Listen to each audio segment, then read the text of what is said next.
Well,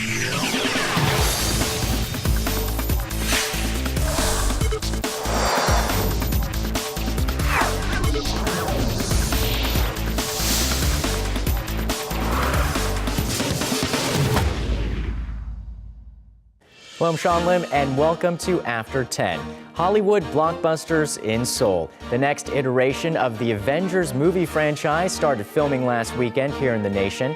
Find out about its impact on the country and on the filmmaking community. Up next on After 10. Stay with us. Well, thank you so much for joining us tonight on After 10 to talk about the movie industry. Oh, it's my pleasure. So Hollywood has come to Korea again, and they're filming on a big scale a blockbuster movie, The Avengers, and I guess it's the sequel, Age of Ultron. What is it about the Avengers franchise that makes it so popular? Well, I think it's just the fact that, these are characters who are very familiar to both audiences around the world and fans of the original comic books. And The Avengers is the film where they all come together. And so Captain America, the Hulk, Iron Man, all these characters who we've seen in other movies and we've, developed this kind of affection for, I guess. Then they all come together and they fight on the same team in this film. And these characters are played by some very heavy-hitting Hollywood stars as well. Yeah, definitely. Robert Downey Jr. is in the film, Scarlett Johansson, Mark Ruffalo. It has a very large cast, and a lot of A-list stars in that cast, and so just putting the thing together, I think, is quite an accomplishment. Right, so they've started filming already, and they're still here in Seoul, and about 20 minutes of the film, I believe, are going to be in Seoul. Yeah. And they're going to be filming on Mapo Bridge, the Sebae Tungdungsam floating island, and the digital media city. What kind of scenes will take place at these locations? Well, probably big scenes of destruction, like we've come to expect in a lot of these superhero movies. Typically, the finale at the end is this huge conflict between the good and antagonist evil. And then the good guys. And so, we can expect that a lot of Seoul will be destroyed, perhaps, in these 20 minutes. Right. So the government expects that the benefits economically of this filming would be about 2 trillion won, about $2 billion. Some people say that's overinflated. Where does this figure come from? And what are the benefits economically of when a foreign production company comes into a local market to film? Yeah, I think it's undeniable that there are economic benefits. And those benefits are a combination of measurable benefits and then benefits that you can only kind of estimate.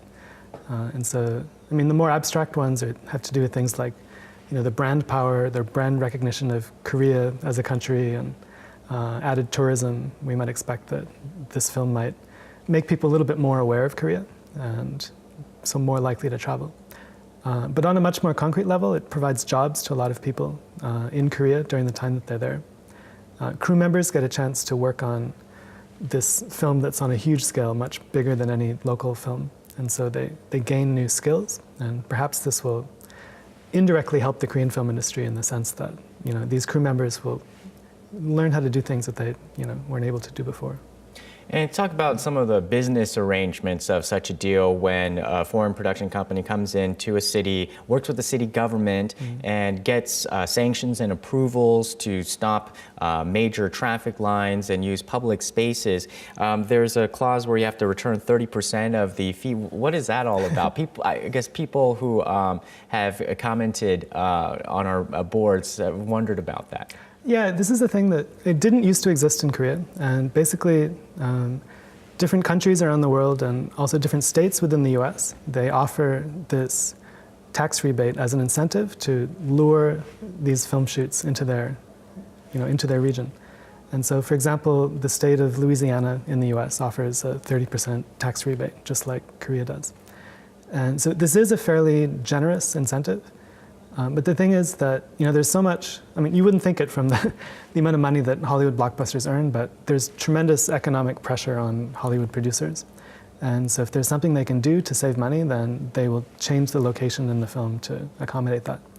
And so basically the Korean government stepped up and said, we're willing to give you this rebate because we think that on balance it's still going to be good for Korea. And so it's a bit of a risk, but I think that in my opinion it's a smart move to do that. So other people, citizens, have expressed, on the one hand, gratitude that the production will be filmed in Seoul, but then on the other hand, people are very concerned that major marquee landmarks of Seoul will be blown up. That's right. How does a local community respond to that, and how do filmmakers work with the local citizens to make sure that their city is not going to be misrepresented? Yeah, it's a really funny thing. I think that, and in some ways, the issue of publicity for cinema, sometimes it's counterintuitive in the sense that if you think of all those disaster movies where something afflicts the entire world, and then you see like Paris go up in explosions, and then New York, and then most people would say that this probably doesn't have a directly negative benefit on the tourism, because when people are planning a trip, they don't think, well, in Avengers it was destroyed, and so I better not go there. Right, it's in the imagination. Yeah, and in the case of Korea, it's different from Paris or Rome in the sense that Korea is not really as well known to people in Europe and North America. They may not think of it very much, and so the idea is just to, regardless of whether they're scenes of destruction or these kind of very pleasant scenes that you might see in a romantic comedy, just to get Korea into viewers' minds, and that might encourage them to become more interested in Korea, maybe eventually come to visit. So what was the appeal of Seoul to the Avengers production team?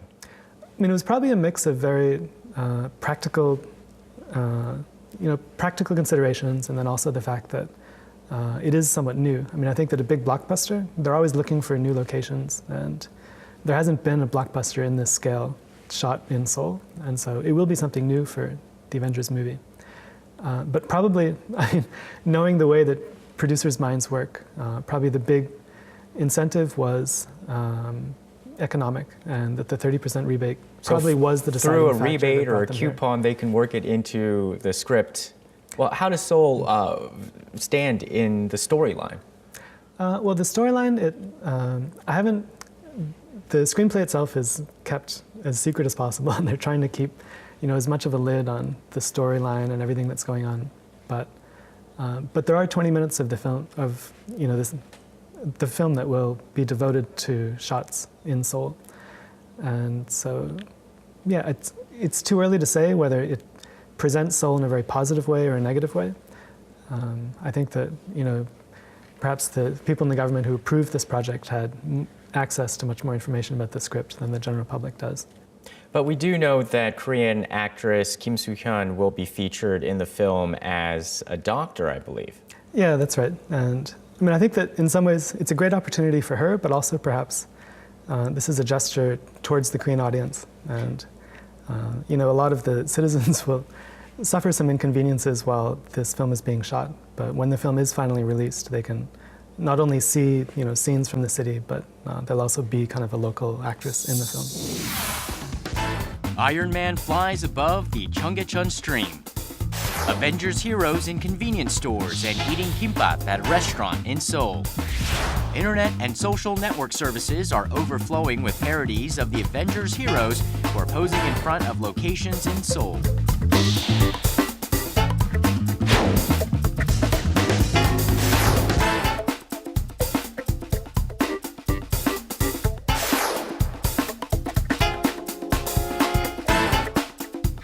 Hollywood blockbuster The Avengers has shown its powerful influence, making headlines even before its release. Much of the details are being kept under wraps, stimulating the imaginations of the Korean people. The bridge closures and then the traffic snarls that happen because of the shutdown of certain key routes. How do people adjust to that? Yeah, it is really hard, and that's one reason why it is hard when these big productions come into cities, and certain cities are unwilling to do the kind of things that Seoul has been able to do, and And it is kind of a trial run, because if it turns out that this is so inconvenient that it causes major problems for people, then the government will have to rethink their policy of, accepting these really big productions and then So offering this is them on a this kind scale of traffic that Seoul control. hasn't seen before. No, it isn't. This is completely new. It's something that it is a trial run in a sense on both sides. Seoul will see whether it can. Well, how is it bigger? Because we see not infrequently movies being shot. I mean, I've driven past one of those car scenes on like the one of the bridges, Sure, yeah. and the crew is there, but normal people can just continue along their way. What's different about this production? Well, I mean, just the scale of it. I mean, when you think that they shut down Mapo Bridge, I mean, this major bridge in the center of Seoul that, both logistically and also in a sense symbolically, it's like the very center of the city, and then to shut it down and then to give it over to a foreign film production Right. for the day. Well, what are they doing there? I mean, I thought most of it is done like with computer graphics. It is, but I mean, you need to shoot on the actual location in order to give it really kind of a sense of realism and yeah, so they'll be adding a lot of the effects and the explosions by computer graphics, but it is much more authentic if you can shoot on location.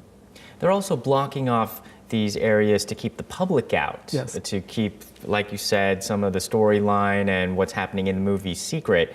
But why is it different? Why is it a different culture? Because in Korea, a lot of times the movie makers don't mind if citizens are taking pictures and uploading them on social networking services for the promotion effect. Yeah, I mean, I think it points to the different situations faced by these two different films. And so a local filmmaker, most likely their film is not very known by the general audience, and they want people to get to know about it. And so they're very happy to have people visit the set, snap pictures, upload them, and they're comfortable with the fact that they can't really control what type of pictures are taken and what sort of content goes up, because there is some benefit to them.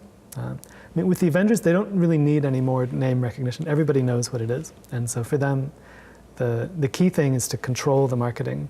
And these marketing specialists, they run very sophisticated marketing campaigns, and they don't want images from the set being uploaded that they can't control. Well, let's say that somebody found a loophole into the general vicinity of the set and they took a picture and uploaded it. Is it illegal, not allowed? Are they going to get in big trouble? Well, they could potentially get in trouble. I mean, it's not the sort of thing the police would come and arrest you for, but if the film company could prove that they had some kind of economic damage as the result of this, then perhaps they could sue you. I doubt it would happen, but it is possible. So Seoul really pulled out all the stops to invite the Avengers film crew, and that had some local filmmakers feeling a bit uncomfortable because they haven't seen the same type of a welcoming gesture. How is the local film community responding? I mean, it is mixed, to be fair. I mean, there's some voices of criticism and other people who do feel somewhat excited about this project. I think that what this whole situation highlights is this huge gap between Hollywood filmmaking and Korean filmmaking, and there is just the difference in size between a Hollywood budget and a Korean budget. You're reminded of that as you see this whole process taking place. And what is the average budget of a Korean film and an average budget of a blockbuster from Hollywood? The average Korean film is about $3 million US, and a Korean blockbuster would be about 10 million or up to 15 million maybe. Whereas in the US, 200 million, 250 million. 200 million versus 10 to 15 million in terms of the budget. Sure, yeah. That's being spent. Yeah, and so you can't really compare them. On the other hand, I think that if this had been happening 15 years ago, then I think you would have seen much more of a protest from the local filmmakers and a lot more hurt feelings. Whereas now the local film industry is quite successful, making films on a smaller scale. And within Korea, local films often outperform big Hollywood blockbusters. And so I think there's less criticism than we would have gotten maybe in the past. So what is tied to this recent boom in Asian locations in a lot of these big Hollywood films? I mean, I think it partly it comes out of the fact that a lot of people view Asia as kind of this big market for the future. Certainly if you look at trends in movie going, China, India, these are markets that are growing very quickly. And so Hollywood knows that if they want to be successful in the future, that they need to make movies that appeal to Asians. So they put Asian actors and actresses in there, and they do get more opportunities this way. They do, and they've even gone so far as, like, in the recent Iron Man film, to shoot additional scenes with Chinese actors in Chinese and to insert that into the film for the Chinese release. And so if you happen to be in China when you were watching that film, you got a slightly different film than the rest of the world. Oh, right. And I've heard that even scripts are changed to change the nationalities of the villains. Sure. From, instead of it being a Chinese villain, they'll make them North Korean these days. Right. That did happen in a recent film involving a terrorist attack on the White House. And so even though it's perhaps a little bit less plausible that North Koreans would attack the White House in that way, I think that the producers were thinking about the bottom line and their potential audience. No movie theaters in North Korea that they can release in. Yeah, that's right. If North Korea bans the film, it doesn't really matter because they're not going to show it anyway. So what are some of the other attractive features of filming in Seoul? Do you think, well, first of all, they chose some of the right locations to feature in this film? Yeah, I think that, a few years ago I had the chance to kind of go around together with a Hollywood producer. He was from 20th Century Fox, and he was looking around Korea, thinking about the potential for shooting a film there. And Korea, I think that the benefits to Korea are things like, Seoul itself is a really interesting city, and so I think that it's not surprising that the Avengers wanted to shoot in Seoul because in terms of location, that is one strength of Korea.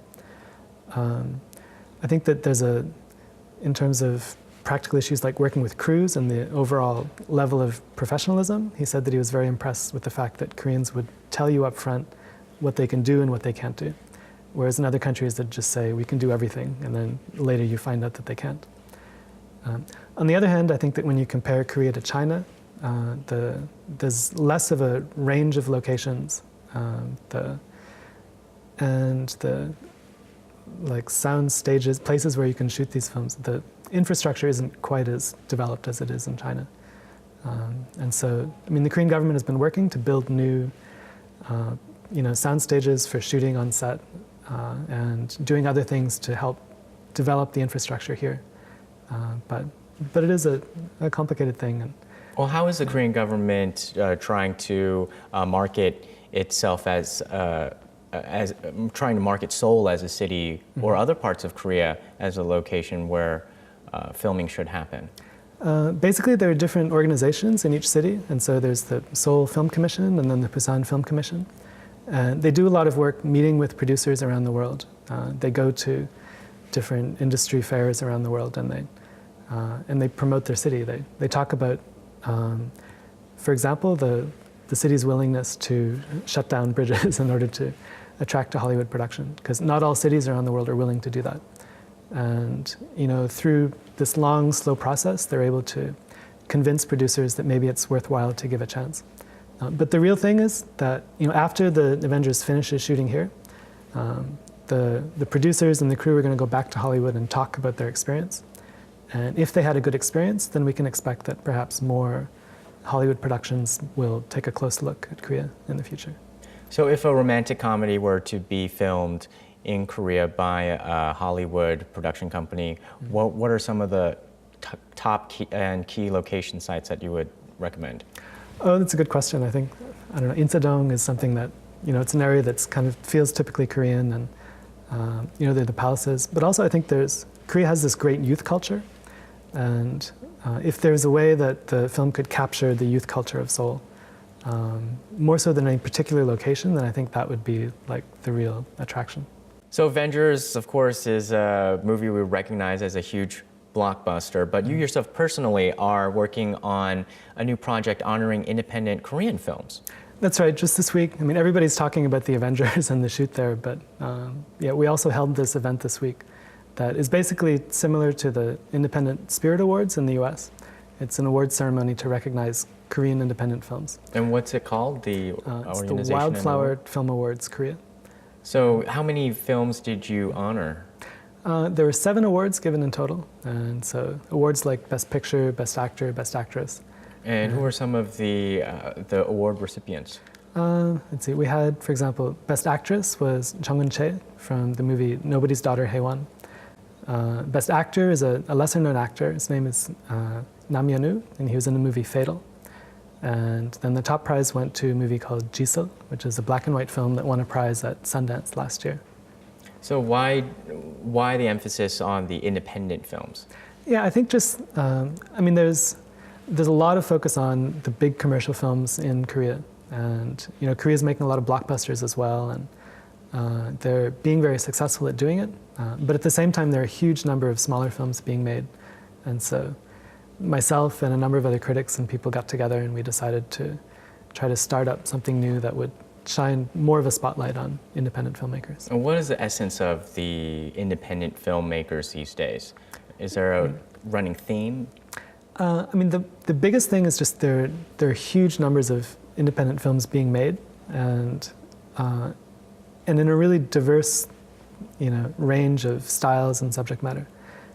These are not films that are really being financed by outside companies. In a lot of cases, directors just take some of their own money and they shoot a film, but the results are sometimes really quite impressive. And so, because we also hear that argument in other film markets where the blockbusters get all the attention and the financing, they can't make these artsy films. Well, what is a Korean artsy film? Yeah, I think that, basically, they tend to be very low budget in Korea. It's difficult to get funding to make a somewhat bigger, more ambitious film that is very arty in character, because just the economics don't really support that. And so filmmakers try to do the best they can with a very low budget. And, a lot of crew members and actors are willing to work for free. And but the result is often really impressive. And so my personal feeling is when, you struggle to make a film and then you end up making a film that really is quite interesting, that we need to recognize that and kind of shine a spotlight on that. So they could go work on the Avengers and make some money and then work on some of these independent films. That's true. A lot of Korean directors they start with independent films and then they go on to make bigger films in the future, or even just go back and forth between the two of them. All right, well, Darcy, thank you so much for joining us and talking about the Korean film industry. Sure, it's my pleasure. And that does it for us tonight on After 10. Join us again. We'll see you next time. We will continue to do our best to improve our show based on the perspective of our viewers. Always feel free to leave us any comments, great ideas, or suggestions you wish to share with us.